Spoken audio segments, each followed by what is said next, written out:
dan haramlah oleh nakal bina mayat segala danom daripada nanggro matinya. Hoi bina kepada nanggro lain untuk ditanam dalamnya nanggro lain. Apa yang terjadi itu?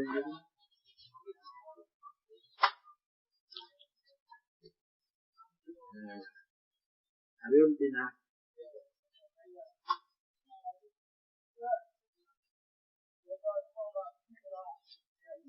Yang harum bina hukum asal. Tapi boleh bina dengan hal-hal yang lain. Umpama menghayung danau, dewa di Malaysia. Maka harus bayar pajak itu.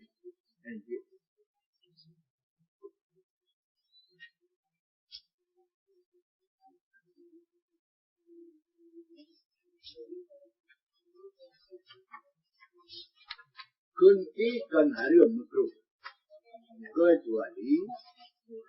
Kecuali bak harum, anak harum.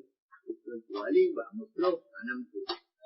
Bahawa nalah bina dengan dekat Mekah atau Madinah atau Baitul Maqdis. Maka dipilihkan bahawa dinakalkan kepadanya karena kelebihan tanam padanya telah mengas atasnya oleh Syafi'i radhiyallahu anhu. Walafdu la uhibbu bermula Syafi'i lafaznya analun kafir akannya bina kecuali bahawa ada bina kepada Mekah, Madinah dan Baitul Maqdis. Wa qala bil qira'ati al-maghwi wa ghairu wa bil hirmati al-mutawali wa ghairu.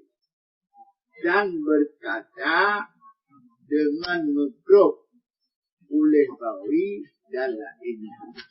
Dan berkata dengan haram oleh Mutawali oleh lainnya.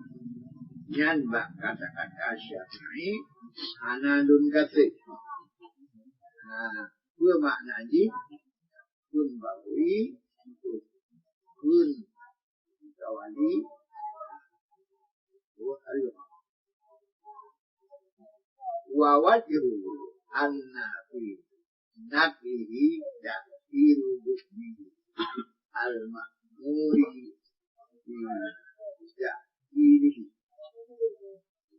Bermula wajahnya, alasannya bahawa pada bina mani itu mentakhirkan tanam yang diperintahkan dengan menyegerakan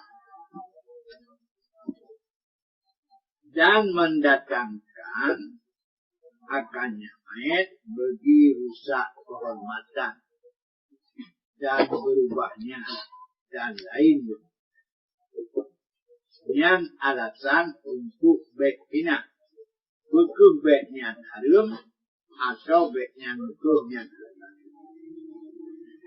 Dan sungguh sahlah daripada Jabir radhiyallahu an qala berkata yakni adalah kami bawa orang-orang terbunuh di Uhud untuk kami tanam mereka, maka datang akan kami oleh seruan Nabi, yakni orang yang diperintahkan. Maka berkata ia seruan itu Rasulullah SAW menyuruh kamu bahawa kamu tanam akan orang-orang terbunuh itu pada tempat tidur mereka, yakni tempat mati. Merawi akannya oleh Dawud dan Tirmidzi dan Nasa'i dengan isnad yang sahih. Dan berkata Tirmidzi hadis hasan sahih. Menyebut yang demikian tiap-tiapnya pada masalah nakal. Nakal main dalam Rauzah dan Syarah.